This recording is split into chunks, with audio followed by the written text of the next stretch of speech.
अगर आप ज़मीन सर्वे कराने के लिए पेपर तैयार कर रहे हैं और अगर आपके दिमाग में ये बात चल रहा हो कि मंत्री जी जो बोले थे कि हम ज़मीन के रसीद के आधार पर भी सर्वे कर देंगे, तो ये हम आपको बताने जा रहे हैं, ये सबसे बड़ी भूल होगी। आपको रसीद के आधार पर नहीं बल्कि खतियान के आधार पर अपने कागजात तैयार कराने होंगे।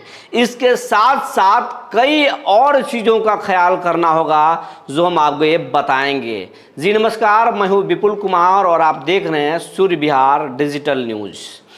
अब हम बिहार भर के किसानों से, खास करके रैयतों से जो ज़मीन के सर्वे कराने वाले हैं और रोज़ हमारे खबरों को देख रहे हैं, और बिहार के आम नागरिकों से जो हमारी चैनल्स को देखते हैं, सभी दर्शकों से हमारा विनम्र अपील है कि लगातार हम आपके लिए खबर बनाते हैं, आपको खबरों से अपडेट कराते हैं कि बिहार में कहाँ क्या चल रहा है। आपको जो खबर की ज़रूरत होती है वो खबर हम बनाते हैं, आपकी आवाज़ बनते हैं। तो इसके बदले में आपका एक सहयोग चाहिए कि अगर आप हमारे चैनल पर अब तक नहीं जुड़े, सब्सक्राइब नहीं किए हैं सूर्य बिहार चैनल को यूट्यूब पर, तो तत्काल सब्सक्राइब कर लीजिए और बेल आइकन को दबा लीजिए। इसमें पैसा नहीं लगता है, कोई मेहनत भी नहीं लगता है, लेकिन कोई आपके लिए अगर आवाज़ उठा रहा है, आपकी बात कर रहा है, आपको अगर कोई परेशान कर रहा है, तो सरकार को आपके लिए कोई आवाज़ उठाकर बता रहा है, तो आपका भी कर्तव्य बनता है आप हमारे चैनल को सहयोग करें, सब्सक्राइब करें। अब हम मुद्दे पर आते हैं। ज़मीन सर्वे को लेकर के मंत्री दिलीप जायसवाल अलग अलग कई बयान ज़रूर दिए होंगे।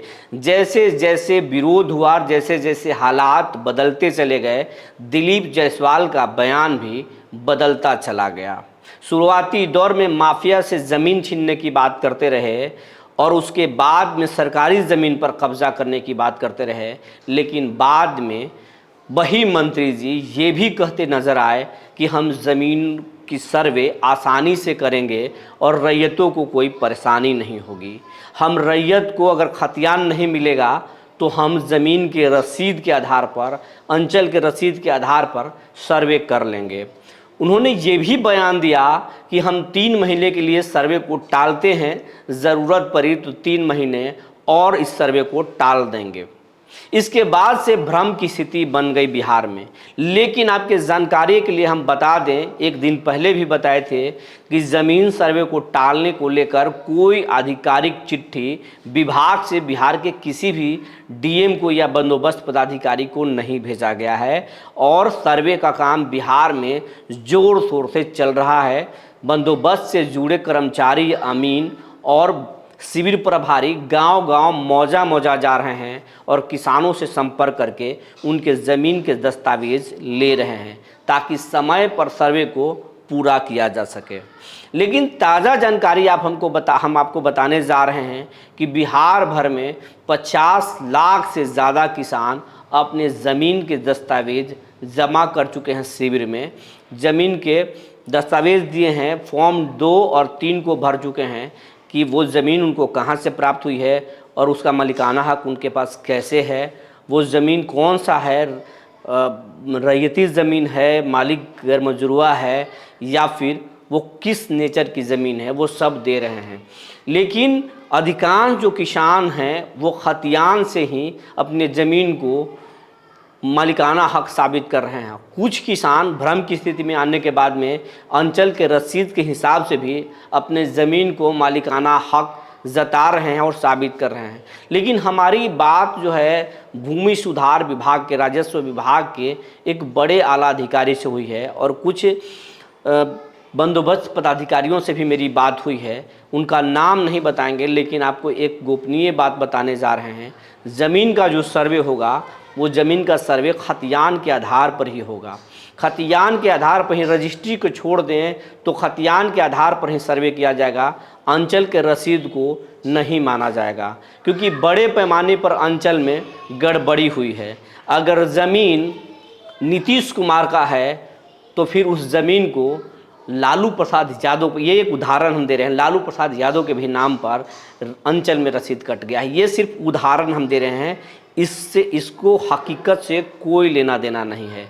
तो इस तरीके से हुआ है। अगर राम सिंह का ज़मीन है तो श्याम सिंह को अंचल में रसीद कट रहा है। इस तरीके से बड़े पैमाने पर हुई है और इस आधार पर सरकार सर्वे नहीं कर सकती है। अगर रसीद के आधार पर सर्वे होगी तो बड़े पैमाने पर ज़मीन के जो वाजिब मालिक हैं वो ज़मीन से बेदखल हो जाएंगे। तो सरकार के जो आला अधिकारी हैं वो खतियान के आधार पर ही मालिकाना हक साबित करेंगे। तो आप अब ये जानकारी आपको हो गई होगी कि खतियान के हिसाब से ही ज़मीन का सर्वे होगा। तो अब आप ज़मीन के खतियान खोजना शुरू कर दें या उसको दुरुस्त कर लें।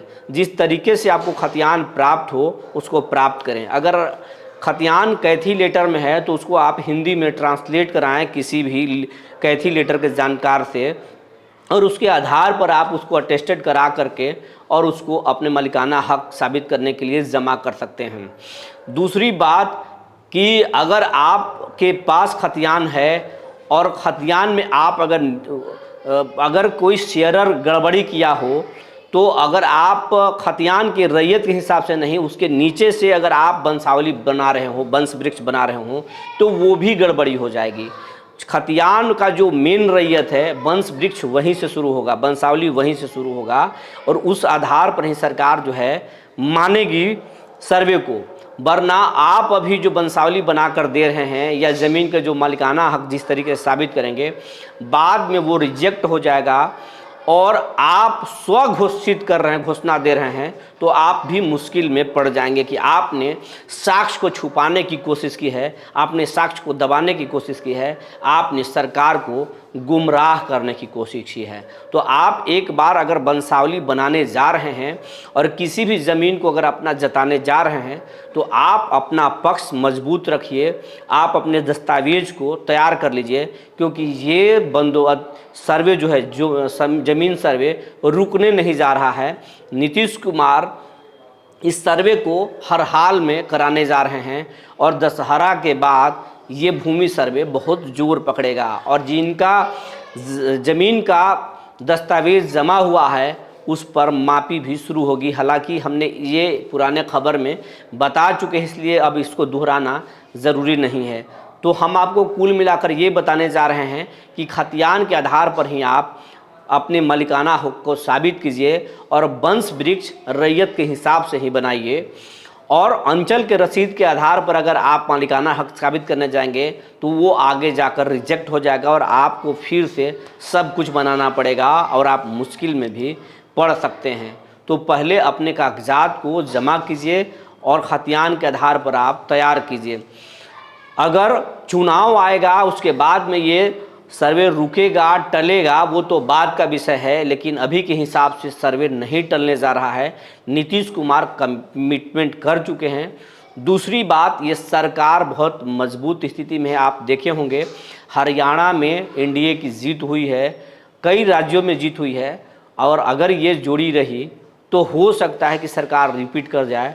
तो आप अपने कागजात को तैयार रखें। हालांकि कौन सरकार रिपीट करेगी और कौन नहीं रिपीट करेगा ये तो आने वाला वक्त ही बताएगा। 2025 में ही पता चलेगा कि नीतीश सत्ता में लौटेंगे या फिर सत्ता से गायब हो जाएंगे, राजनीति से ही गायब हो जाएंगे। तो आने वाला वक्त बताएगा, क्योंकि 2025 का चुनाव बहुत खास होने वाला है। एक बड़ा सुनामी बनकर प्रशांत किशोर भी उभर रहे हैं। उधर तेजस्वी यादव की तैयारी भी जोरदार है।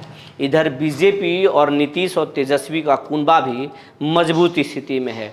ऐसे में सरकार के लिए ये भूमि सर्वे, स्मार्ट प्रीपेड मीटर और फिर शिक्षकों का ट्रांसफ़र पोस्टिंग का मसला अहम है, जो चुनाव में बड़ा मसला बन सकता है। इससे एनडीए को फ़ायदा भी हो सकता है और बड़ा झटका भी लग सकता है।